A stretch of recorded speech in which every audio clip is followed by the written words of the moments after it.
네, 전산세무 2급 이번 시간은 97회 기출문제를 풀어보겠습니다. 교재는 736페이지를 참고해 주시고요. 자, 조금 조정하고 합격률이 34%, 그러니까 지금까지 이제 모든 기출문제 합격률을 조금 비교해 보면 34%는 아주 높은 합격률은 아니죠. 그러니까 약간 난이도가 있는 상태. 자, 회사 선택은 5097 금성전자 로그인을 해 놓으시고 자, 문제, 객관식 문제 하나씩 보겠습니다. 다음 중에서 매출채권 대손충당금을 과소 설정을 하면 재무제표에 어떤 영향을 미치는지, 근데 옳지 않은 걸 찾으래요. 대손충당금을 과소 설정한다는 얘기는 대손상각비라는 비용을 과소 계상한다는 얘기니까. 비용의 과소 계상은 이익을 과대 계상시키고요. 이익의 과대 계상은 자본까지도 증가시키는 요인을 갖죠. 자, 자본이 증가된다는 얘기는 결국 뭘까요? 채권을 더 많이 받을 수 있을 거라고 예측한 거니까 자산도 과세 계상됐겠죠. 자, 이 중에 옳지 않은 것은 1번 자산도 과세 계상됐겠죠. 이유가 뭐냐면 우리가 이제 매출 채권이 만약에 100이다. 그러면 충당금이 그 밑으로 차감해서 이 자체가 자산에 해당하는 순수한 장부가액으로 장부상에 가는데 이걸 조금 잡으면 자산은 과대 계상될 거고 많이 잡으면 과소 계상되겠죠. 그쵸? 충당금을 과소 설정하면 자산은 과대 계상되겠죠. 자연스럽게 이익도 과대 계상되겠죠. 그럼 이익은 결국에 이익잉여금을 구성하니까 이익잉여금도 과세 계상되겠죠. 비용은 덜 잡은 건데 과대 계상된 게 아니겠죠. 오히려 비용은 과소 계상했다라고 말하면 맞는 말인 것 같아요. 괜찮은 문제고요. 두 번째 문제. 무형자산 감가상각 틀린 설명 찾으세요. 무형자산은 원칙은 잔존가액이 없는 게 원칙이다. 맞죠? 자산 자체를 잔존가액을 남기는 것 자체가 상당히 가치 평가하기가 어렵거든요. 두 번째, 연수는 법정 내용 연수, 경제적인 연수 중에서 최대한 짧은 것으로 간다. 그것도 20년을 초과하지 않는 범위 내에서. 그러나 감가상각은 자산을 취득하는 시점이 아니라 사용을 개시하는 날로부터, 사용하는 날로부터, 사용 가능한 날부터, 취득한 날부터는 무형자산은 취득을 한다는 게 대가를 주고 산다면, 대가를 주고 산 것뿐이지 그 자산의 효력이 나에게 아직 이전되기 전이라면 반드시 사용하는 날부터 생각하는 게 대원칙이에요. 2번은 3번이 틀린 설명이 되겠습니다. 자, 3번으로 가볼까요? 부채에 대한 설명 중에서 옳지 않은 것. 부채는 과거의 어떤 사건, 현재 기업이 갚아야 될 의무, 나중에 미래에 현금이 유출될 가능성이 높은 게 가장 기본적인 부채라고 하는 특징을 가지고 있는 정의죠. 부채는 지금 아직 안 갚았지만 나중에 갚으면 돈이 나가잖아요. 두 번째, 부채라고 하는 정의를 만족하기 위해서는 금액이 반드시 확정돼야 된다? 확정되지 않아도 부채를 인식할 수 있는 게 뭐가 있죠? 그게 퇴직급여 충당부채지. 부채긴 한데 퇴직급여가 확정됐다고 말할 수가 없잖아요. 왜냐하면 퇴직급여 충당부채는 현재 직원 중에 퇴직할 거라고 예상되는 금액의 일정 금액을 충당하는 거니까 확정된 거라고 볼 수는 없어요. 지금도 일하고 있잖아요. 그러면 하루 동안에 퇴직금이 쌓일 수 있잖아요. 절대 이걸 확정된 금액으로 인식할 수가 없죠. 세 번째, 과거 사건으로 인해 가지고 현재 의무가 존재한다면 반드시 돈 나갈 가능성이 높고 그런 인식 기준을 충족했을 때 퇴직급여 충당부채, 제품 보증 충당부채 설정할 수 있을 거고요. 우리 선수금은 매출 일어나기 전에 먼저 계약금 받은 거니까 특별하게 정말 뭐 3년 뒤에 매출 일어난다. 그러면 장기자 붙이면 되고요. 기본적으로 유동부채가 되겠죠. 답은 2번이 되겠습니다. 4번. 결산할 때 아래 사항들이 누락된 게 발견됐대요.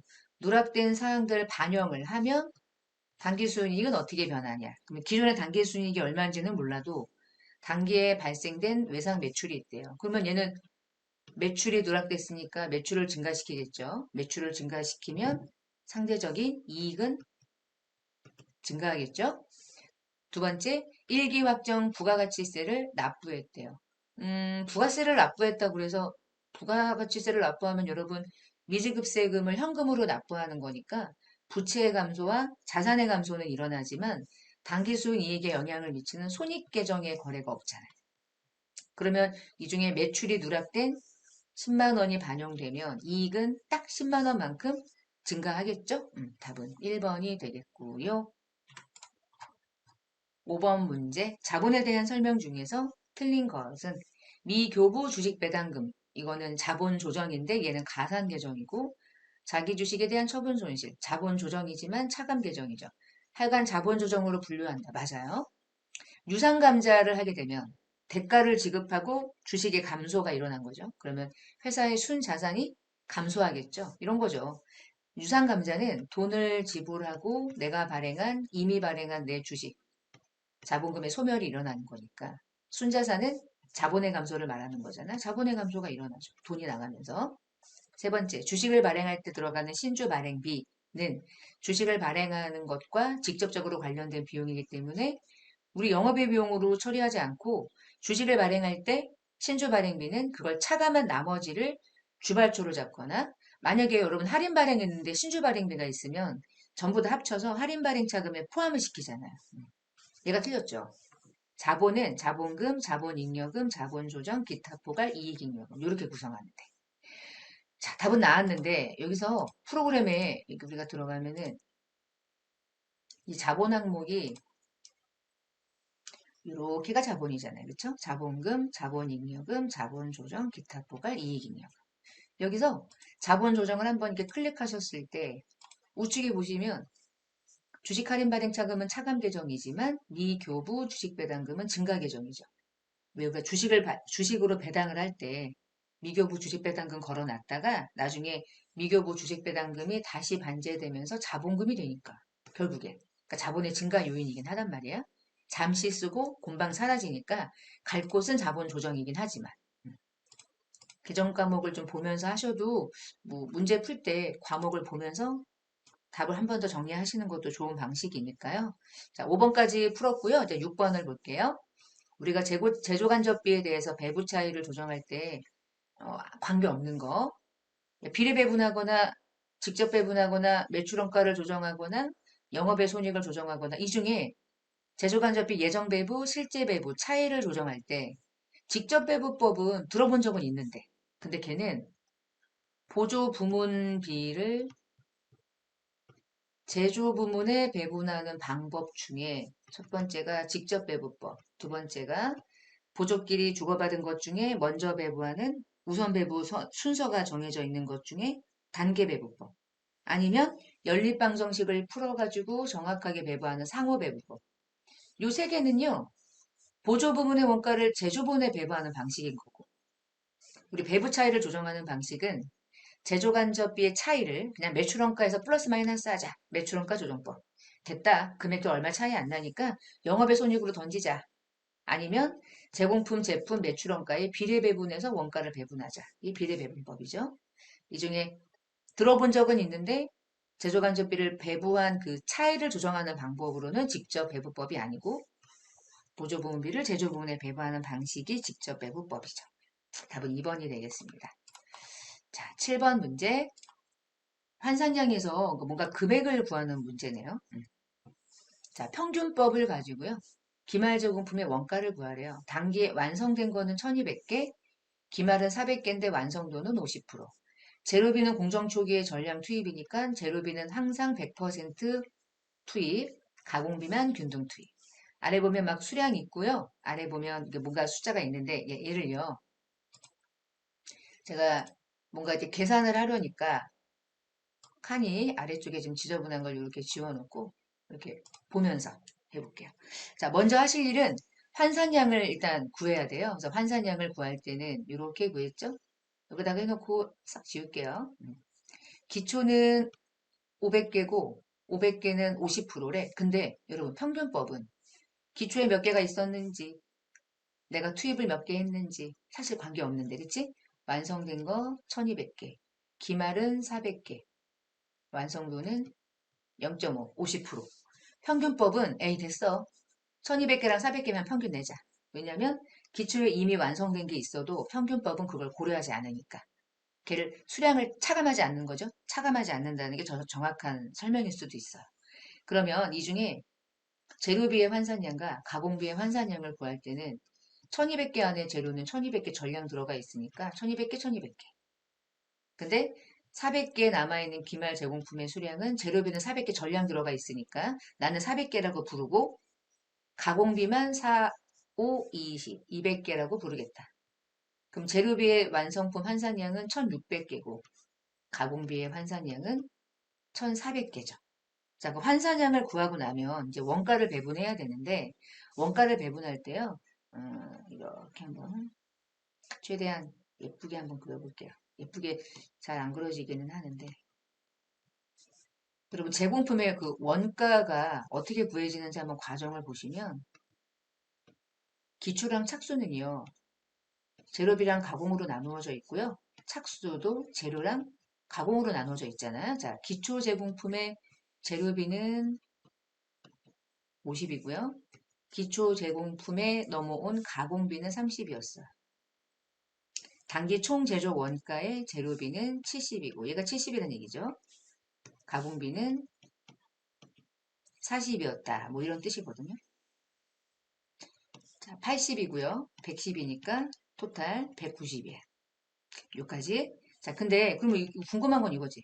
야, 190만 원 중에서 완성된 원가와 기말 제공품을 어떻게 구하는 거니? 아, 나는 기초에 이미 완성된 걸 고려하지 않아. 수량을 차감하지 않았으니까 나는 이 모든 원가를 가지고 완성했고 기말이야. 이렇게 나눈다는 얘기예요.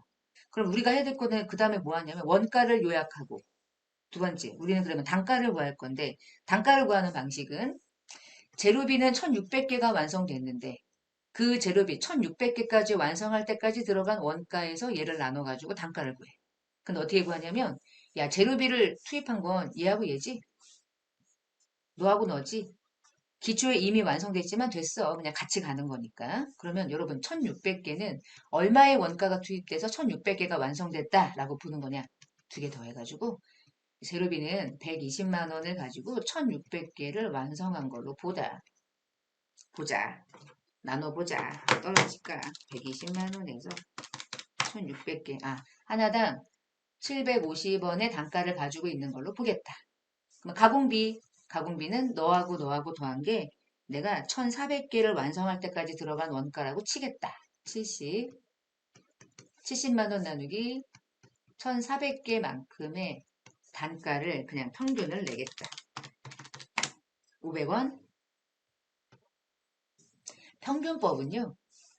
이미 기초에 넘어온 수량이 있지만 그거 무시하고 계산할 때 환산량 구할 때 기초의 제공품의 수량을 차감하지 않았기 때문에 원가도 차감하지 않은 상태로 이거 다 내 재료비, 이거 다 내 가공비 이렇게 가겠다는 거예요. 그래가지고요.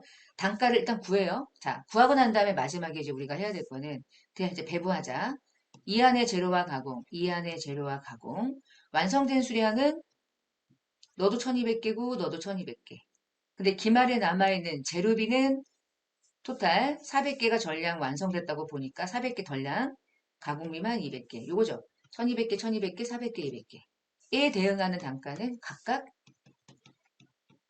재료비는 750원, 가공비는 500원 해서 곱해서 더하면 답이 나오겠죠.